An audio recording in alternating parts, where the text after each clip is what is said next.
evening, and welcome to this edition of Healthy Heart Nation's Heart to Heart Conversation, where we are going to examine the exciting topic of decoding the glass ceiling. As reported by Essence, September 21st was Black Women's Equal Pay Day. That day was set aside to denote how far into a year a Black woman has to work before they catch up with white men's earnings. It may be hard to believe, but in 2022, on average, Black women make 58 cents for every dollar earned by white men, according to Lean In. Instead of making strides forward toward equal pay, this number is actually down from a few years ago when 63 cents was earned by Black women for every dollar in 2020. It's very important that we have a high level of awareness around the inequalities that still exist for women, and particularly women of color. What we are asking for everyone to do, not just today, but always, is to take time to not only contemplate how this is not only impacting these women, but their families and their communities. If you are in a position to change this, it is my hope that you will. Change will only happen if we're all committed to making it. And so today's session, we're going to bring on top HR executives to share some tips that are going to be beneficial for Black women, minorities, and people who are looking to break and decode that glass ceiling.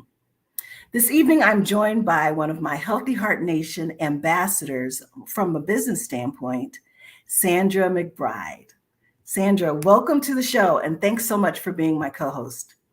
Thank you so much for having me. It is my pleasure. So why don't you tell us a little bit about yourself? Okay, well, I have been a senior technical recruiter and a lead for about 15 to 20 years now. And you're only 30. You started when you were 15, right? Right. You're so kind. Yes. Yes. So, and I've worked in different departments like healthcare, the gaming industry, and now in banking. Fantastic. Well, you know what? What we're going to do is we're going to bring on our other panelists, and then we'll get this discussion started. So we'll be joined by Clarice. Hi. Hello. So excited to be here. We're happy to have you here. So why don't you go ahead and tell us a little bit about yourself as well? I love to. So I am a DEI, I'd like to just serve the whole space when it comes to DEI. I've been a talent acquisition leader for a long time. I'm currently the head of talent in a biotechnical industry, and I'm super excited to talk about women and equity and how we can kind of bridge the gap to make sure that we get paid what we're worth. They need to run us our coins. Fantastic. All right. And so we are also being joined by Dr. Sorrell Williams. And he is on mute right now. I am on mute right now is what I was saying. All right. So Sorrell, can you tell us a little bit about yourself and your background? Sure. I work in the area of DEI also. I lead our DEI team here at Slalom. My educational background and research is specifically in upward mobility within organizations and the challenges that are faced by people who are underrepresented, underserved, insert adjective of individuals here who typically have these issues. And I lead the efforts at our organization to try to break the glass ceiling, make sure that people are getting promoted or having the right opportunities, equitable outcomes. Passionate about this, been working in this space and researching and studying for about 20 years now. So passionate about this stuff. And you're only 32, so I guess you started when you were 10. Right. All right, well, let's go ahead and get started. So Sandra, go ahead with our first question. Okay, Sorrell, this question's for you. What are some things that you would recommend for a person to advance into leadership roles? So the way I think about this in the context of organizations is that there's certain power and influence that the individuals who are trying to advance have, and there's certain power and influence that their leaders have, the people who are making decisions about whether or not they will become a leader have, and those aren't the same. So one thing that we need to recognize is the type of power that we might have as people who are underrepresented, which is different than the ones that the leaders have. And then number two, what to do with that. So the kind of power that we have is we're able to get really smart or smarter than some people on the processes that need to happen within organizations that will enable us to advance, such that when we start hearing things that we know we tend to hear as barriers, we can challenge them by saying, look, that's not within the lines or confines of this process. That doesn't fit. What you're saying is made up, which could lead to bias and doesn't help us. So we should be doing these things. Those are some of the things that we can do in addition to understanding that it's always not necessarily one individual making that decision too. And if you could get in the ear of other people who have power because you're friendly with them, they like you, and have them influence other people, it's sort of a non-direct way of influencing people. That's another type of power also that we have. And the last thing I'll say to that too is that if some of the things that you're seeing or experiencing are systemic, is having a collective voice of people to start to raise this issue. Because once a critical mass of people are saying, look, this is a problem, organizations start to listen. And one thing I've been telling a lot of people is, especially if you're a woman, whether you're a Black woman, Asian woman, woman in general, we know that women tend to have disparate experiences, but it just so happens, the evidence shows, is that Black women have the most disparate experiences. There are things that we can collectively do to say, hey, leaders, we're making crappy decisions here. There's no way that all of our leadership should be mostly men. That's essentially, are you telling me that men are just better at this stuff than women? That's not the case. So something's wrong. And getting a critical mass of people to say something about that, to drive leaders to actually start to listen. I know, Clarice, you probably have a lot to add to that, because we've been having some of these discussions. So we'll go ahead and bring you into the discussion from here. So I'm going to bring it in from a practical talent acquisition perspective. So when I get supervisors or managers that want to get into that C-suite or those boardrooms and having those conversations, one thing I tell them is to be politically aware and be very strategic. Read, study, find mentorship. You don't necessarily need to find mentorship within the organization. You can find mentors outside of the organization. My mentor is at Pepsi. And she's in a completely different industry, completely different genre. I study the culture, see if this is really a place you want to advance. Because I think a lot of times we see these positions and we get up there and they're not exactly how we envisioned them to be. So understanding the culture. And then I do deter people from taking on a lot of extra work and a lot of extra roles. I know generationally, they say, take on the work, do the work now. But I actually disagree with some of that. I think you should help out and make yourself visible to some of the work. But I think what happens, well, most of us know, good employees, they get rewarded with more work, not advancement. Right. So making sure those opportunities and being vocal about those opportunities, like letting people know that my hand's up, I'm interested in advancing, I'm interested in learning the role, I'm interested in taking those opportunities. I think with the Gen Z and the people that are coming into the workforce now, they have a lot of visibility and they're not afraid to say what it is that they. Yeah, I think she might be a little bit frozen. But I think we also kind of have seen a lot of instances where, women take on those roles, or they're expected to kind of clean up after the meeting, to bring the coffee, to go pick up the Danishes or the bagels. Yes. And quite often. And so you want to show yourself as being a team player, but it's almost like when you're pigeonholed into those roles as a woman, you're not rewarded for it. Exactly. Can you guys speak to that? And Sandra, you as well, because I know that you've seen it as well. Well, I can say when I was at Microsoft, I was a junior executive, and they would still expect me to bring out the reports, to bring out the agendas, to set the room, to bring in coffee. And I reported to the third highest person in the organization. And that was still the expectation, or to take notes. And so in the middle of the meeting, they would say, "Oh, Clarice, are you taking notes?" And I'd be like, No. Why would Yeah. I be taking notes? Same. Right. So the Like expectation, me take notes? What? I was like, rude. That's why we have an administrator. Right. Exactly.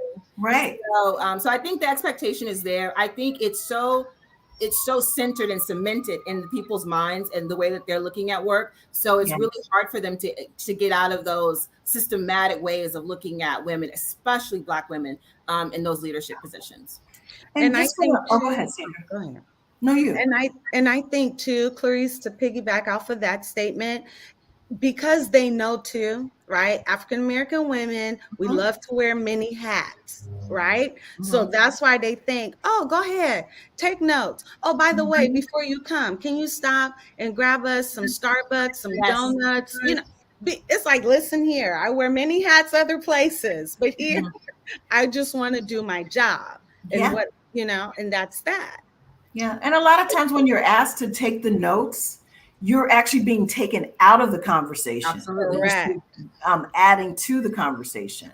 I'm sorry, Sue, I think I interrupted you. Yeah, I was just going to say that I think that these are all symptoms of what I believe one of the larger problems is that's very difficult to change because it's just innate human behavior.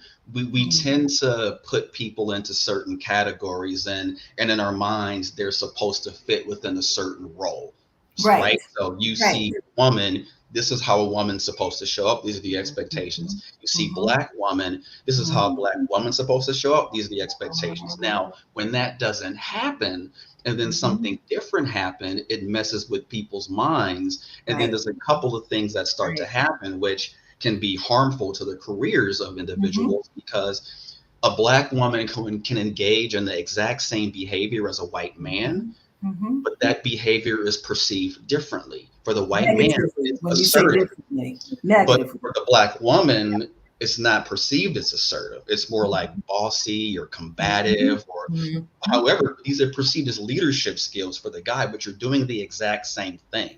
And these are things that are beyond your control and things that I know that you're aware of, but it also just makes it difficult to have to deal with that and then moderate that. I know that becomes exhausting too, but it also makes it difficult when you're having like performance conversations about promotions and someone's telling you, you know, you're a little too combative and using that as an excuse to set you back. And that's where I think when we get really, when we educate ourselves on when we start to hear things like that, how to counter those and start to ask the right questions about what do you mean by that? What are those behaviors? Maybe that's a leadership behavior, these things that you're seeing, you know, just like challenging people to get them to get out of these errors in their thinking that are rooted in these biases that we always do. So I think a large part of what we can do is start to educate ourselves on these things and challenge people and the things that there's things that we know we're going to hear.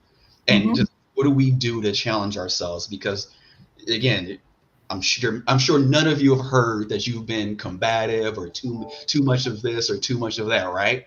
I know it happens all the time. So just how do we get smart in challenging these things that we know that we hear instead of just saying, well, you know, it is what it is. It's frustrating. No, there's some things that we ourselves can do to overcome those things.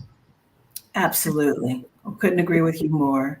I'm just trying to pull up a couple of statistics around that, but just in terms of just historically, like you're saying, those same traits, when they're done by a woman, and sometimes in this instance of Black women, a woman, it's looked at negatively versus, you know, when a man does it. And so, you know, that perception is really about the whole bias and being able to recognize it, as well as to call that part out, so that it is looked at and people are viewed equally. But that's very challenging to do, especially when you represent the minorities or a small percentage of the company. Right. Yep. Okay. I have another question. Clarice, this will go to you. All right. When you hear the statistics that Black women, okay, makes less, like 0.8 or 0.08, sorry, compared to $1 paid to a white man, what are your thoughts on that? Are you surprised? Do you think it would be more equitable? What are your thoughts? Share your thoughts with me. Well, I think so. It's a big picture, right? So it's not just, we're looking at different levels of people. We're just not looking at one sector. A lot of times we're thrown, because I remember a lot of times I used to get myself in a lot of trouble because I would always be talking about people in leadership roles, people in the C-suite, people in the boardroom, and their compensation packages where they had equity and they had stock options. And so then I had to think of the whole picture of people that are at different levels within the organization and kind of comprise my thoughts and ideas from that place, because I used to be argumentative with people like, no, Black women are doing this and Black women are doing that. The whole while, they're saying, no, I do make $22 an hour. I was like, what? And so I'm not surprised by it. And I think the awareness that's happening right now is so explosive, because we just had that National Day a few weeks ago. We're being honored. I heard it on Forbes 3030. I heard it in the Bloomington Report. It is getting national recognition for people saying like, hey, we have to bring awareness to it. So even though I'm not surprised, I'm so glad that it's being acknowledged. I'm so glad that people are having conversations about it. I'm so glad people that are in higher level positions are recognizing that there's so much inequity, in some of those bottom ranks for those jobs, for those opportunities, and there's not a lot of upward mobility. So I'm not surprised, but I'm so glad that we're bringing it to the forefront and we're knocking down those doors and people are being responsive to that call of action. Yeah, absolutely. And then in terms of like salaries, right? There's so many stigmas about salaries. Like, I've been told you don't talk about your salary. You don't talk about what you're making. But even in that approach, right, the silence can be very damning when you're the one at the bottom of the totem pole, right? To not be able to identify where there is the lack of equity or fairness. It's very challenging to fight that fight. So, Sorrel, when you're dealing with, the people that you consult with and your team, like, how would you address something like that if that becomes a part of their awareness? How do they have that conversation? So if the salary becomes a part of their awareness, or is it specifically not knowing? If it becomes a part of their awareness, then to me that's a lot easier in part, because if you're able to sort of say, well, this is what I'm doing and this is what I'm getting, and this is what a person is doing and this is what they're getting, and you're able to build that case and have that information, that's powerful. And again, people might start to throw out these random excuses about why that's the case, that are these red herrings or don't make any sense, that we need to understand and know how to combat, right? So again, getting really smart on what those things are, so we can say, no, that's not it.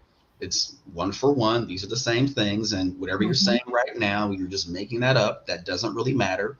So being able to have those conversations and feeling empowered and knowledgeable to be able to do that. And then when you don't know, it's a little bit trickier. And what I talk to people about is looking at what you can tell often as a proxy is level. So if when your organization, if you have very clear levels that do have pay bands, and you're like, again, I'm at this level in the org and I'm getting this, and there's a person at this level and they're getting that, that's a problem. And again, similar conversation. And there's two conversations that you could have about that. So if an organization is saying that we want to be equitable, et cetera, you can use that as an example of, this is not equity, period. And secondly, what you're able to do is say, again, these are the requirements for this role that I'm in. There's a pay range for this. These are the requirements for that role. There's a pay range for that. I'm here, they're there, having that information, being able to say, this doesn't add up, and challenge things. I've successfully been able to do that and actually get promoted doing that before, twice actually, where I use that technique and say, whoa, I'm here and doing this, and they're there and doing that. This ain't right. They fixed it both times. Okay, and so for the data standpoint, so did you use kind of like Glassdoor or LinkedIn? I mean, how do you get the data if it's not widely available? Again, it wasn't the data, it was the level. It's like, I'm at a level 4 and they're at a 5, and I'm getting this salary and they're getting that salary. No, I need to go to this level, I need to come down. Got it. Simple. Or I leave. So it's one of those three options. Do you want me to leave? You're going to pay them less or pay me more and promote me. So in both instances, they promoted me. So that's kind of what I mean about being able to have that. If you don't have the data, it's a lot difficult. It's a lot more difficult when you don't have the data, because people can tell you all types of things if it's just unclear. I do know there's a woman that I know, what she did, she was a Hispanic Latina woman, and she said she did an anonymous survey in her group with demographics to ask people what their salary was and what their demographics were. And she was able to demonstrate that there was some variance by, I think, gender within the organization, where on average men got paid more, and say, hey, hold up, we got to do something about this. It was just like her own assertive way of figuring kind of that thing out anonymously, but being able to say something's not right here from a gender perspective. And she was also successful at getting a raise when she did that. I thought that was pretty cool. Fantastic. That's fantastic. This is going to be very Gen Z of me, but I'm leaving. Like, if you don't value me, I'm not going to go back and forth with you. I'm not building a case study. I'm going to do until the moment I leave your premises and give you your ID card, your badge. I'm going to do the work at the highest level I possibly can, because I want a reputation of integrity. I want a reputation of good character. But when it gets to that point, especially when in California, and where else, Sandra, we're going to, next year, starting in January 1st, we're going to be able to list those salaries. So people will be able to kind of have an assessment of where they sit in the range of things, and they'll actually be able to make equitable decisions. But I believe I'm of the heart and of the school of go where you're valued. And when we get into these discrepancies where people, because I definitely have been there where people have made more and done way less. And I'm like, whoa. And so I think you do need to make people aware, because they need to know not to violate that effort that you're putting into. But I'm of the heart of do your research and see what's competitive in the market and make that move, so that you can feel comfortable in that salary and not be fighting a system where people are rewarding people for less work based on gender, based on race, based on all types of inequities. Absolutely. And it's about knowing your value and your worth, right? So absolutely. And was saying that as well, with salary, even though we're going to have to start listing the comp, sometimes they'll go to the comp director and they will still get what they want. So let's say that the band is between, they'll, and like, let's say a woman's asking for, let's just hypothetically 250, right? But it stops at, 200. Let that be a man. He will get that 250. I know we're going to get into that really change anything. Right. We're going to get into the negotiation stage, but I have learned because me and Sandra, we give offers to candidates all day. I have learned to use those offers that they give men, compile them, and make my own offers based on, I didn't even know the language in those offer letters. I start putting them together. And so anytime someone says, well, what's your range? I give them that same list, and they say, oh, okay. You want that? Yes, I do. Yeah. Thank you very much. Thank you. Exactly. And so we'll might as well go ahead and get into the negotiation part now. Like, what are some good techniques for, that you would recommend for negotiating? Well, salary when you're coming in, and then salaries when you're already in the role. So I'm going to give examples of both. So outside, do your research, understand the culture, understand the organization. Questions to ask during interviews about internal mobility. How many people in those roles within that organization have had some movement, whether it's lateral or upward mobility? I'd ask about our yearly equity, like what happens there, what kind of programs, because sometimes salary isn't the only, salary is important. It's the composition package, right? Right, but the whole package is really what you're looking. Do you have affinity groups there? Do you have organizations that promote the well-being of the organization? Do you have a formalized mentorship program or internship program that can help? What's career development do you have available for a candidate? I think all those things are important, especially when you're trying to climb that corporate ladder. So I think understanding who you're talking to, understanding your audience when you're negotiating is going to be extremely important. I do think you should be honest and not afraid of that no, because you might get it. You might go out there and say, I'm just using a random number. I might say, I want that that $100,000, and they'll say, no, our project managers only make 97.6. So that's the no. And that's okay. We have to go in things in a state of abundance and not scarcity and fear, and say, that's fine. Okay, well, there's another organization that's going to pay me 115 or 120. So I'm going to have to apply to those places that are really speaking my coin language, versus going into it, saying like, well, I don't want to negotiate. And we're afraid, I think, as Black women, because not just of the no, but a lot of times Black women are the breadwinners, or we do have a household where there is one income. So it's much easier for us to say, yes, okay, I'll take the 96 and I'll get in and I'll work really hard. And then finally I'll get to that 100. And then your counterparts get to that 120, still at 96.7, wondering why you haven't had those advancements. So I think when you come to negotiation, you have to be honest with yourself, do your research, and not to be afraid of just saying, of getting that no, and being competitive and making sure you have plenty of things in the fire. When people come to me for advice from a consulting standpoint, I tell them, you should have 9 offers. What are you talking about? 2?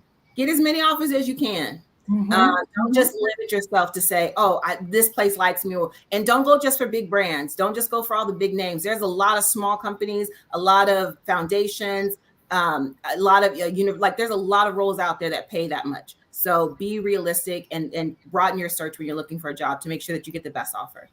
And don't be afraid.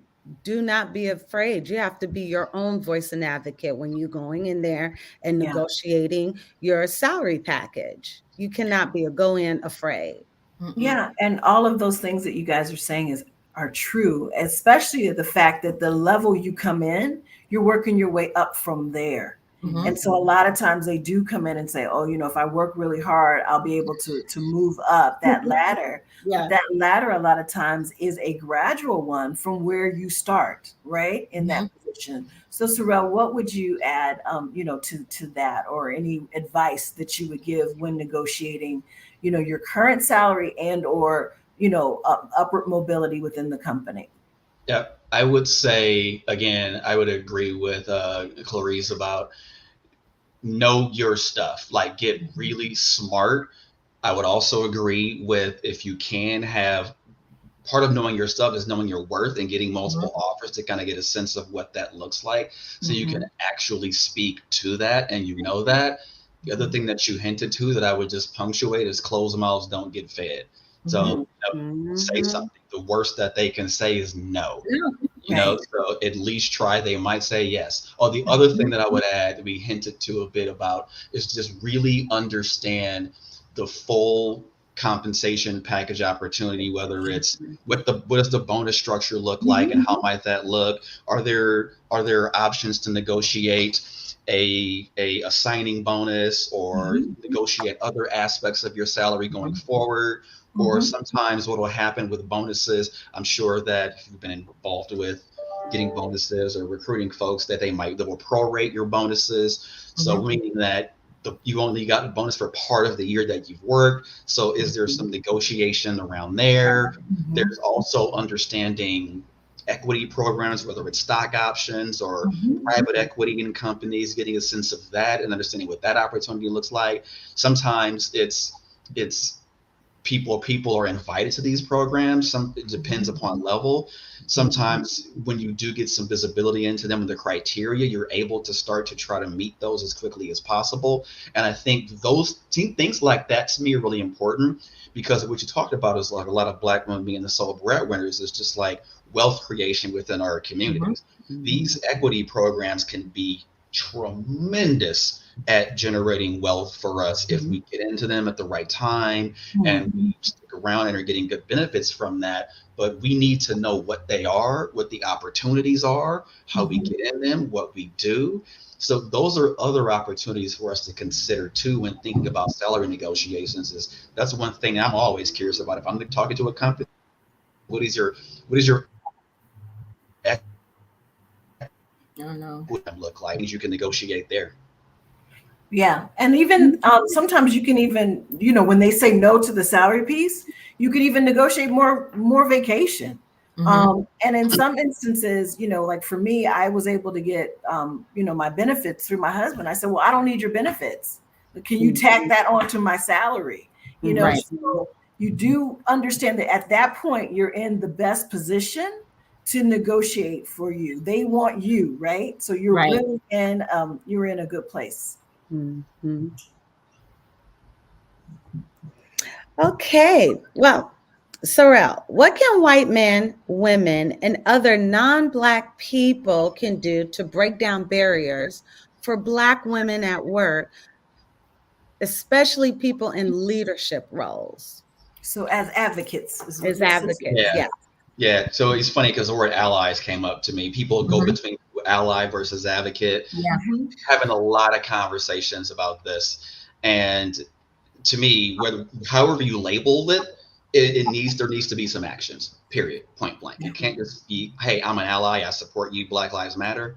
That's not enough, clearly. Right. And Mhm. what we do here and how we approach this is we talk about this often in the context of privilege and Mm. specifically recognizing that if you're white in America, that's an aspect of privilege that you have. You might be gay or you might be a non-native English speaking person and you don't have it there, but you do because you're white. Let's just be very clear. There's Mhm. certain privileges that you, or if you're a man, etc.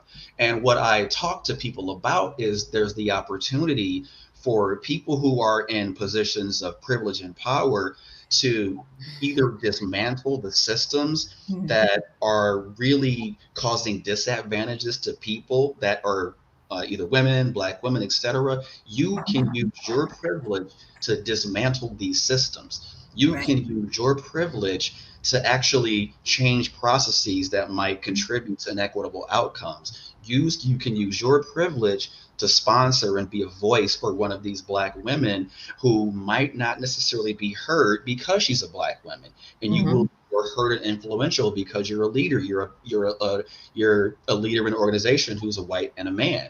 There's things that you can do actively to support that. And but it starts with recognizing and accepting the fact that you do have that power, whether Mhm. it's the privileges that you have that are these unearned advantages, or whether it's from the position that you are in the organization. And why would you not want to help other people in your organization do better? It we all need each other in our organizations to get our work done. So why would you not want someone to be in a better position? Why would you not want the best person in that role? And again, by the way, you can't tell me if you're 80% of your senior leaders are white men, that it just so happens that white men are the better senior leaders of an organization. That's Mhm. that's not what's happening. We know there's something else going on. So what can these men do, whether men Mhm. in general, to help women by saying no, right? Where I'm not going to calling out when someone says, "Hey, Sandra, can you go please get the coffee?" Stepping up Right. and saying, "No, let's not do that." Or making sure that women aren't getting interrupted, or whatever the things are that we can do actively, recognizing that women, Black women, have varied experiences here to dismantle those things. And another part of that is also educating yourself on the experiences of others. So that Right. could be learning about, reading about, communicating with, to understand, so you can see the things that we see every day that are just invisible to you because you Mhm. don't have to experience them. There are things that I don't have to experience and don't see because I'm a man.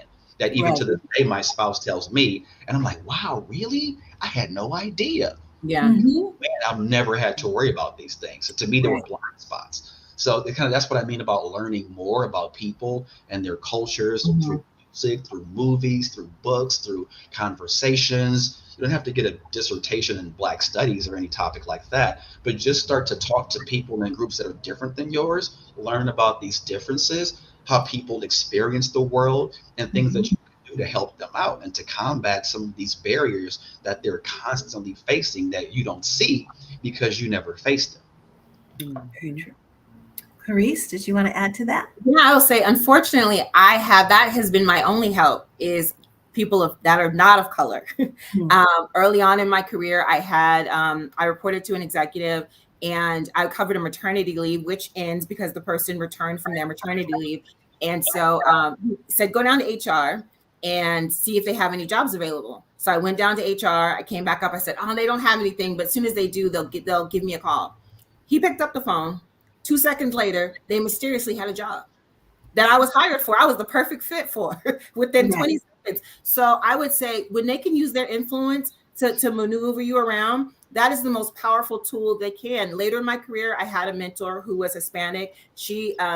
I was kind of stuck. I'm glad we call it decode the glass ceiling, because I was stuck there and I needed to decode that glass ceiling to get around. And I had a manager at the time where we didn't have any upward mobility.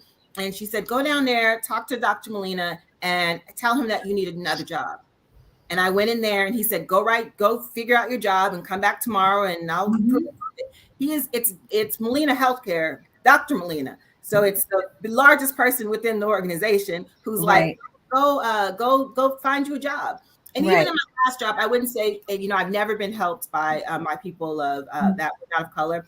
I've been able to write my own jobs, create my own opportunities. That's how I got into DEI, because I was able to go in there and, write my own job description. So their influence is so powerful, because in 2 seconds, a job appeared for me. And in one moment, something else happened. So the best way they can help us is to sway their influence and to get into those rooms and make those phone calls and say, hey, do you know Clarice? Do you know Sandra?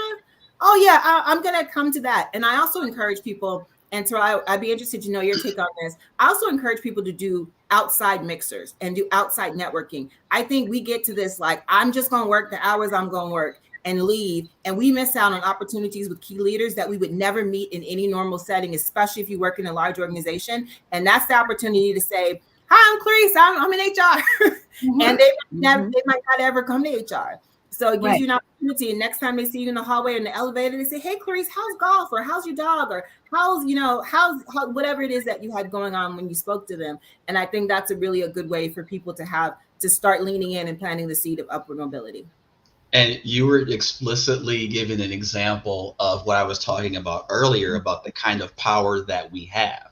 So connecting with other people who are influencers that like you, for lack of a better way to say it, and are really cool with you, who can also influence other people. Exactly. So if you can get in some other senior leader's ear that is very influential within the organization because you have some connection or whatever the thing is, you can get that person to influence other people, and you can get them to amplify you and your capabilities and your contributions and put in a good word for you, so you're good by association, right?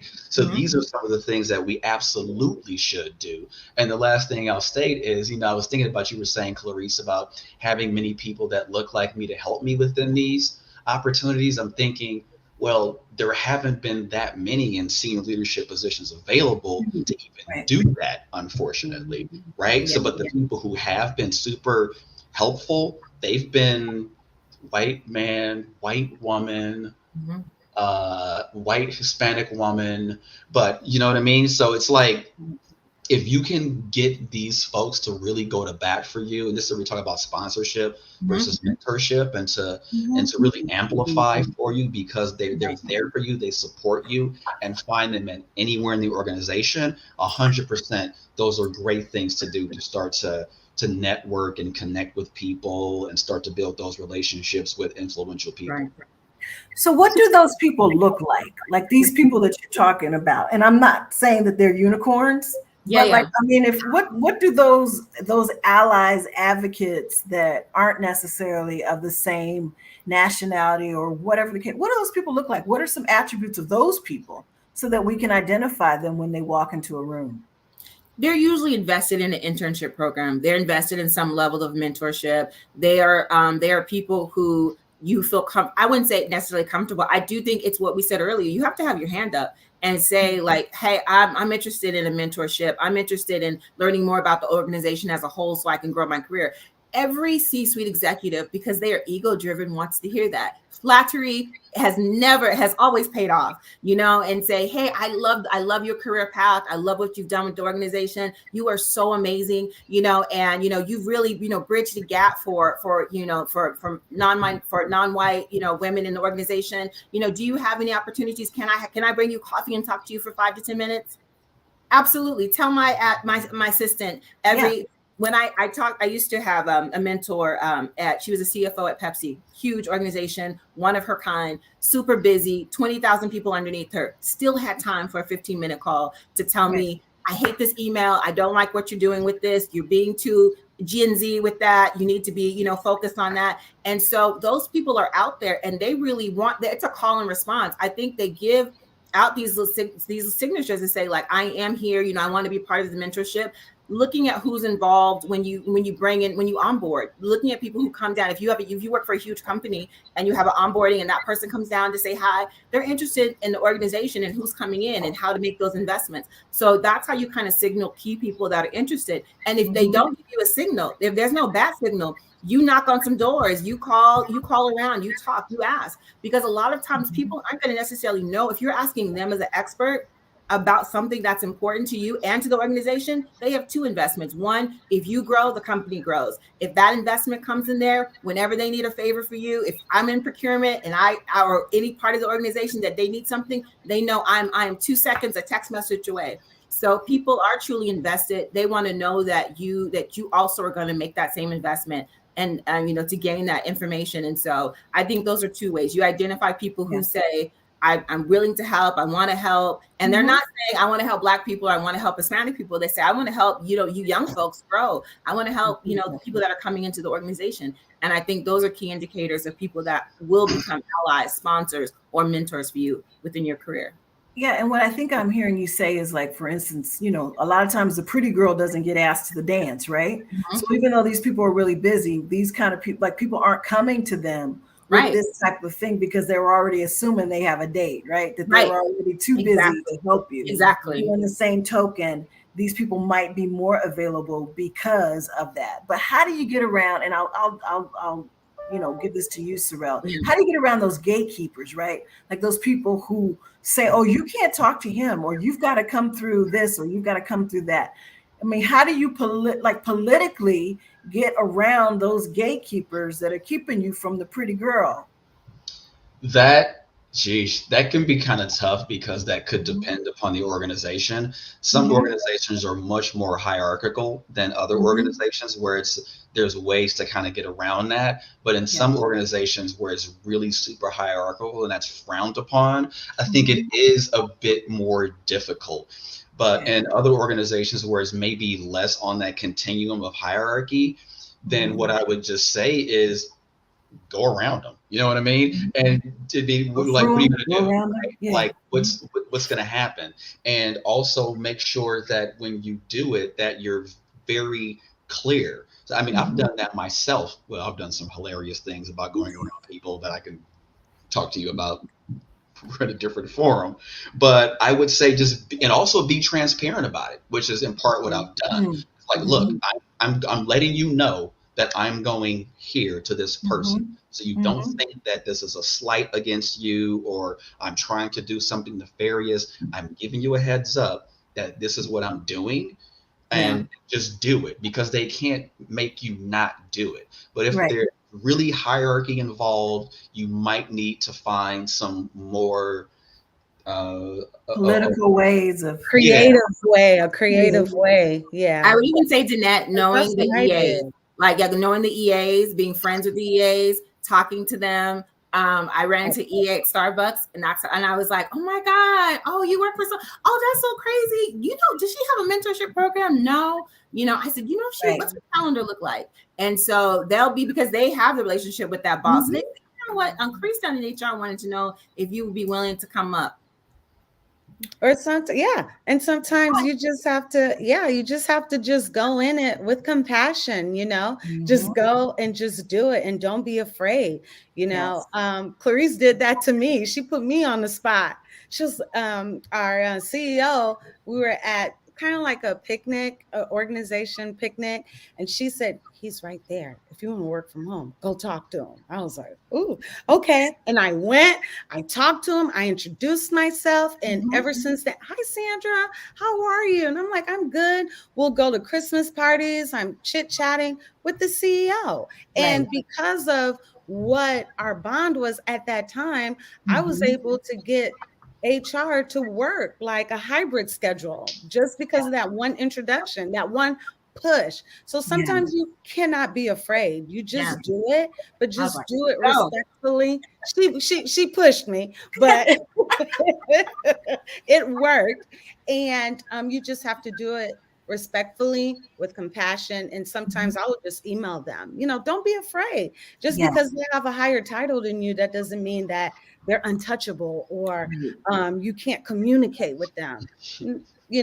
But like Sorrel said, they are different levels of hierarchy, right? But because of where I'm at, I'm their recruiter. So you really kind of have to talk to TA. Right. Exactly. Right. Exactly. Okay, Sandra, you have another question for us? I sure do. Okay. Clarice, with your experience working in HR for over a decade, how can companies and leaders reduce biases in hiring and promotions? They can't. And they won't. They don't have the desire to. It's not, because we asked the wrong questions about DEI. So we're coming from the talent acquisition perspective. What we say and what they hear about reducing bias is that they feel defensive because they're like, I'm not racist. I'm not against bias. I love women. I want everyone to be successful. But then you look at their board and their leadership and you're like, but there ain't nobody, not a person on here that looks, y'all all look the same. If there was a lineup, I wouldn't be able to tell who was who. So, right. So it's so ingrained in the fabric of who they are. What I tell people often, and we've had these conversations offline and professionally and not professionally, is you have to go to places where people value that perspective. You have to go to places where people are infiltrated with that line of thinking and not performative DEI, because that's a thing too. There's a lot of antics and mental gymnastics around DEI, but you've got to go into places where they are. Now, making acknowledgments, yes, you need to let people know that this is inappropriate. I was with the CEO one time, a C-suite executive who was making, pretending to have an Asian accent, and he thought he was hilarious. And what people around him did, they laughed. Right. So they encouraged it. Oh, you guys need some DEI training. Someone needs to sign you up ASAP because that was extremely inappropriate. And you got in trouble? Me. Yeah. Something to him. Not him for being inappropriate. And my manager said, there was no Asian people around. There was no one that was offended. And I said, wow, I can only imagine what you guys say when I'm not around. Exactly. Then I'm terrified. And so when you're working in spaces like that, it's like going up a brick wall all the time, trying to get people to acknowledge it. And what sometimes you'll get, depending on your level of influence, is you may get a program, you may get a workshop, you may get a conference, you may get promotions that will be extremely highlighted because they want you to know that Sarah is now, on the website. You put her on the website, she's up there. Along with 2 Asians, right? Yeah, we got them all there. They're on. So it's like sometimes you really want to go where people are sharing that perspective, because you can get in the door, but it's so hard to get promoted after that. It's so hard for mobility. You end up getting there or get stuck. I read this report not too long ago that said right after George Floyd, they made this big, huge hiring initiative in all of these organizations, and then 6 months later, they laid them all off. Yeah. So you really got to go to a place that it's ingrained in there. And it starts with recruiting. It starts with how you bring people on, who's in the organization, the culture and the fit. And you really have to go to places where that is truly the initiative. Wow, that's deep. Sorrel, do you have anything you want to add to that? A whole lot. Deep. Come with it. Bring it. So I would say, I would first start by saying that everybody's biased. Every single one of us on this call, every human being is. If you're human, you're biased, period. There's no way to eliminate it from anything. It's going to happen. One of the things that I know a lot of people do to try to at least mitigate against some of the human biases that we have, there's processes that we try to go through to make that happen. Number one is, and you kind of hinted towards this, Clarice, is getting people to realize that they're doing something wrong and don't feel bad about it. And we have to, and this is the part that really hurts my heart the most, is that we have to say, they're there, it's okay, I don't want you to feel bad. Know that this is you're doing a bad thing here, but we don't want you to feel bad because everybody does it. And we're trying to help you do the right things because you're a good person, and we know that you're a good person, so don't feel bad about that. We have to do that in order for them to listen, because if we don't do that, start thinking that, well, I'm racist, I'm biased, there's nothing I can do, whatever, I don't want to hear it, blah, blah, blah, we get nowhere. So starting that, getting people the people who can make the decisions to even get bought in. And then part of the problem with recruiting, talent acquisition, the whole process is a lot of times people have really, really crappy processes that make it worse.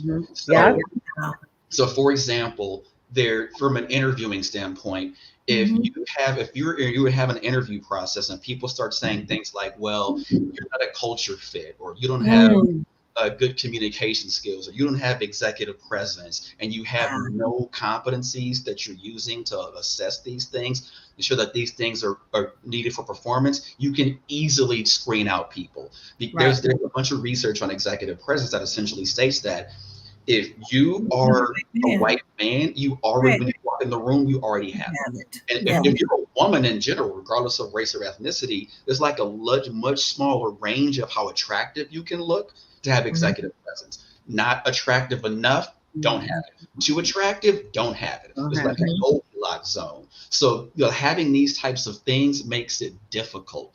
And also recognizing that there's opportunities to sometimes have a process where you could eliminate the visibility of names, for example, when you're screening people, because I'm sure many of you have heard that study about the black names versus white names. Eliminate names, eliminate schools, eliminate all types of information that might cause a person to be biased for or against.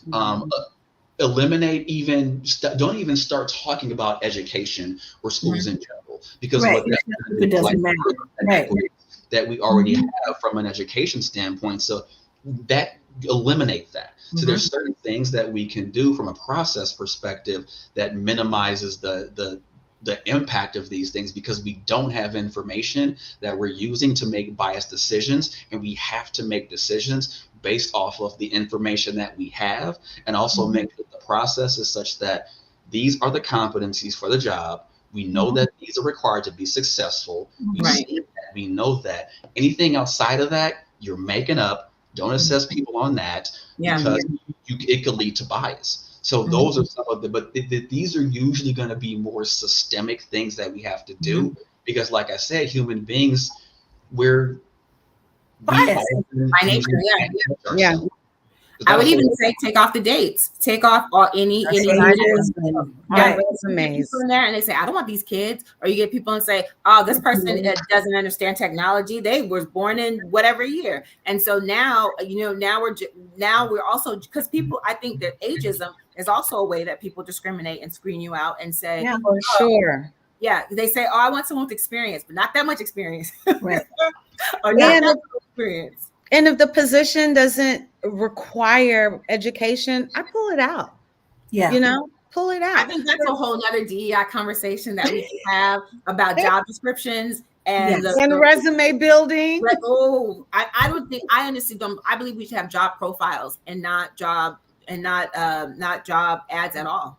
And I also think we should have resume profiles and not actual resumes that actually just list the competencies and the skill sets that person has and value them based on that information. I know that's a 2020. That's a whole different topic. 2024, we'll be flying space cars by the time we get to that place where we have that equity. Well, I want to go back to what you said in terms of like the DE&I position and like really being able to make a change. And if the organization doesn't look like where you're trying to get it to, and that's not, I'm sure that's not what you meant to say, but it's kind of what you said. Like if it doesn't really look like that, then it's never going to look like that.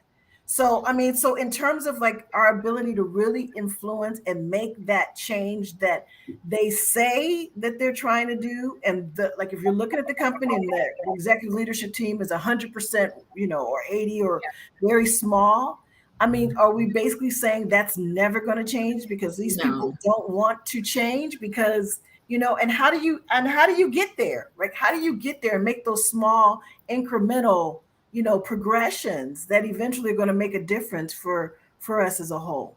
Well, me and Sandra have worked in a company successfully where it has worked. And it started with the project, with a small transgender project, where we were trying to help people get jobs. And that blew over, where they said, oh, can I get some more data around that? And then they said, okay, can you present this data to the C-suite? And then the C-suite said, well, what can we do? They literally, during this meeting, I'm talking about all the powers that be, all the influence, all the people that sign the checks, make the checks, bring in the revenue. All of those people said, Clarice, what do you need us to do? In some places, we did the blind resume, which you mentioned earlier. So we took all the information out, we scraped it, and we tested in that area. Funny enough, though, they still hired the same exact people. That's I don't know the science of how that happened, but they still hired the same people. But and so they said, what can we do? And so I said, well, it doesn't matter if the middle looks the same. It has to be the same at all levels. You can't just have the most demographic of the environment be mixed and say, oh, we have diversity. I need to look up, and I need to look down, and I need to see everyone everywhere. And in the organization that we represent, there's also other elements where we deal with transgender, we deal with different people with very different backgrounds, we deal with people that are transitioning. So we wanted to make sure that we provide people who had handicaps, people who were disabled. I mean, not just in people who were aged out of the system or veterans that were coming in that didn't have the skill set, that they couldn't articulate the skill set that they had when they were deployed. So, and they said, well, what can we do? What would be an equitable number? And we gave them that actual number. And then they went out and they said, well, if we don't have a succession plan, can you build us out career pathing so that if you think these people need to be in leadership, we want to make sure everyone that wants to be in leadership has an equal footing to get into that group. So we work with L&D and built out those programs. So it depends on your level of influence, right? If you can go in there with the information, with the data, sometimes it works. I recently spoke at one of the SHRM events, and they said, well, I live in Minnesota. We're not getting any diversity there. What would be, and I said, do you have any remote opportunities? You don't just have to, if everyone's not coming into the office, there might be an opportunity, there. I said, or making sure that people know that you can't just go on LinkedIn and Indeed and go on your career site. You have to purposely and be intentional about connecting. Do you have an HBCU in your backyard? Do you have an organization or a school that's near you that has a diverse background? And you have to make yourself visible in there. She wrote me about 3 weeks later and said, we just hired 2 African-American people in finance, and one is the controller. And I said, all you had to do was a little work. We're so lazy. I said, all you had to do was a little bit of work, and look, you didn't even do that much. You just made your advertisement budget a little bit bigger, and you met your DEI scores. So, but how significant is that if the environment isn't of such that those people stay? Right, exactly. And we'll find out, right? This is new. So a year from now, if we have the rebuttal of this conversation, we'll see if that controller had it. The good thing about those 2 people in those roles, if they're high level positions, they're people where they can influence, the organization. So I hope that they do stay and they make a difference, because when you normalize those people in those seats, it makes it a lot easier for more people to be in those seats. Agreed. Sorrel, you look like you wanted to add to that. I was just amening inside about all of the things that she was saying about that.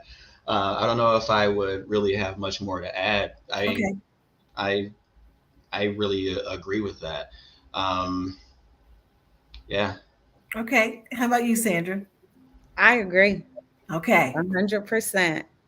All right. Well, we're at 4:59. We are supposed to wrap up at 5. I don't want to wrap up at all. I feel like we're just getting warmed up. I know.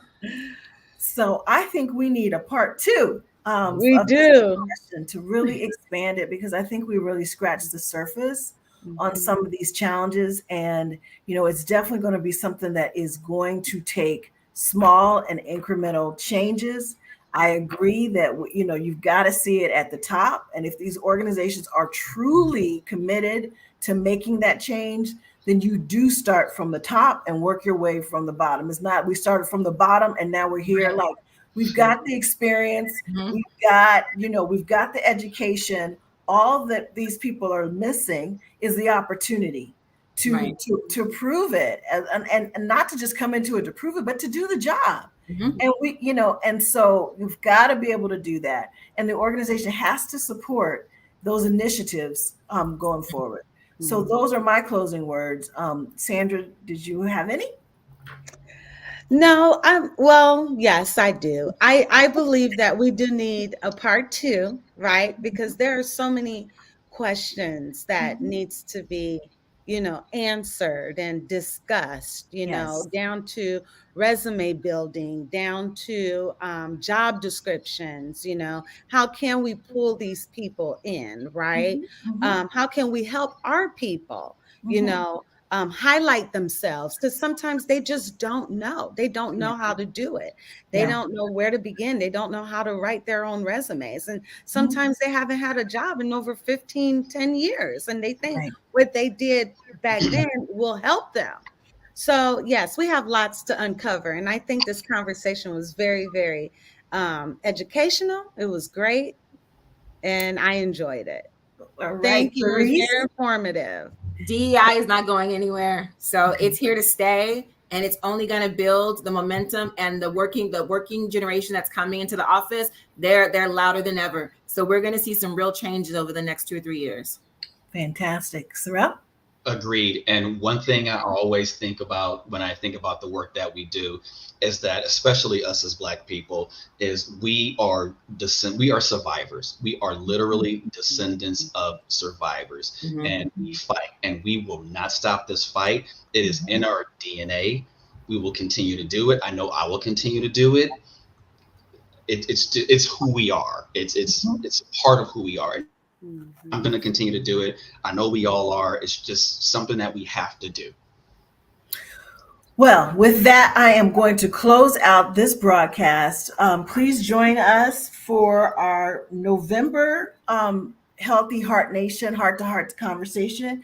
It will be on November 18th. It will be at 7 p.m. Eastern, and it will be adoption stories. So we'll be talking about the adoption process and why that's important for the community as well. I'm going to ask that our panelists stay on.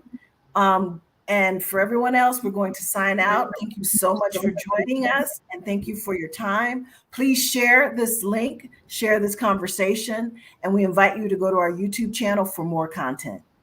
Healthy Heart Nation YouTube channel. Thank you. Good night.